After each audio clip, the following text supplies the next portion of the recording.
കുറ്റകരമാണ്. ആ നിരക്ക് ആ കുടുംബത്തിനെ ഞാൻ ചോദ്യം ചെയ്യുന്നില്ല. എന്ന് വെച്ച് തെറ്റായ ഒരു കാര്യം ഒരു നടപടി, ഇപ്പൊ അതിൽപ്പെട്ട ഒരാള് മദ്യപിച്ചുകൊണ്ട് പിന്നെ ദുബായിലെ ഒരു ഹോട്ടലിലേക്ക് പോകുന്നതിന്റെ ഫോട്ടോ ഒരാൾ എനിക്ക് അയച്ചു തന്നു. ഇതാണിപ്പോ നമ്മുടെ തങ്ങന്മാർ. എല്ലാ തങ്ങന്മാരെയും അല്ല, മദ്യപാനിയായ ഒരാൾ ഉദ്ദേശിച്ചുകൊണ്ടാണ്. ഞാൻ ഉടനെ തന്നെ ചന്ദ്രിക എഡിറ്ററായിരുന്ന അന്നത്തെ എന്റെ സ്നേഹ CP സേതുപതി അദ്ദേഹത്തിന് വിവരം അറിയിച്ചു, ഇങ്ങനെ ഫോട്ടോ കിട്ടിയിട്ടുണ്ട്, അവരോട് സൂക്ഷ്മത പാലിക്കണമെന്ന് പറയാൻ വേണ്ടി പറഞ്ഞു. ഞാനത് പബ്ലിഷ് ചെയ്തില്ല.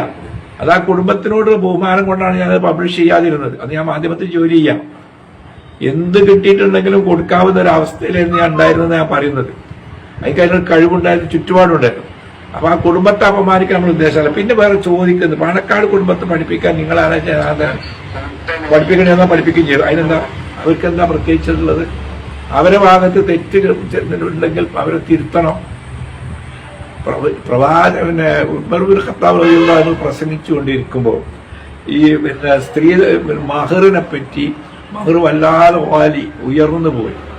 പുരുഷന്മാർക്ക് വിവാഹം കഴിക്കാൻ കഴിയാത്ത അത്ര ഒന്നിലേക്ക് അത് ഉയർന്നു. ആ സന്ദർഭത്തിൽ പിന്നെ ഒരു സ്ത്രീ ഉമർ നിയന്ത്രിക്കാൻ നോക്കി. അപ്പൊ ഒരു സ്ത്രീ സദസ്സിൽ നിന്നിട്ട് വാളെടുത്തിട്ട്, നിങ്ങൾക്ക് എന്ത് അധികാരമുണ്ട് ഇത് തിരുത്താൻ?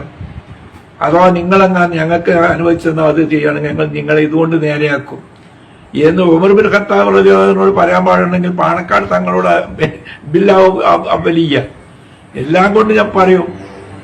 ഞങ്ങളെപ്പോലത്തെ ആൾക്കാര് പാണക്കാട് തങ്ങളൊന്ന് പ്രസാദിച്ച് കിട്ടിയാൽ പിന്നെ മുസ്ലിം ലീഗിൽ മത്സരിക്കാൻ ഒരു സ്ഥാനമോ അല്ലെങ്കിൽ ഒരു പഞ്ചായത്ത് മെമ്പർ സ്ഥാനമോ അല്ലെങ്കിൽ റോഡ് കോൺട്രാക്റ്റോ എന്തെങ്കിലും കിട്ടുമെന്ന് വിചാരിച്ച് നടക്കുന്നവരെ അല്ല. അങ്ങനെയായിരുന്നെങ്കിൽ ഇങ്ങനെയല്ല എന്റെ ഒന്നും രാഷ്ട്രീയമാവേണ്ടത്.